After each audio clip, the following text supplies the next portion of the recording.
Para sa interes ng mga estudyante, nagkaisa at nanawagan ang mga guro at magulang na magkaroon ng agaran at maayos na turnover ng mga public at private schools ng Makati City patungo sa Taguig bilang pagsunod na rin sa kautusan ng Korte Suprema. Sa ipinilabas na statement ng Teachers Dignity Coalition, grupo ng mga guro mula sa mga public at private schools sa Pilipinas, sinabi nito na kinikilala nila ang final ruling ng Korte Suprema. Ayon kay TDC President Benjo Basas, dapat na maging maayos ang transition para na rin sa kapakanan ng mga estudyante. Gayon din ang pahayag ni Fort Bonifacio High School Faculty Club President Noel Meneses. Anya, umaasa siyang mababalik agad sa normal ang school operation.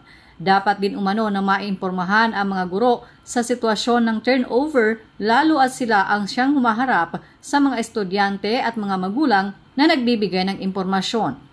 Nasa 1,500 ang guro mula sa 14 na EMBO Public Schools na ililipat sa Taguig habang nasa 30,000 naman ang mga estudyante. Samantala, sa panig ng mga magulang, sinabi ni Parents Teachers Association Federation President Willie Rodriguez na payag ang mga magulang na imailipat na ang kanilang mga anak sa pangangasiwa ng Taguig. Sinabi ni Rodriguez na mainam na gawin na muna ang proper turnover upang hindi na magkaroon ng kalituhan o anumang tensyon.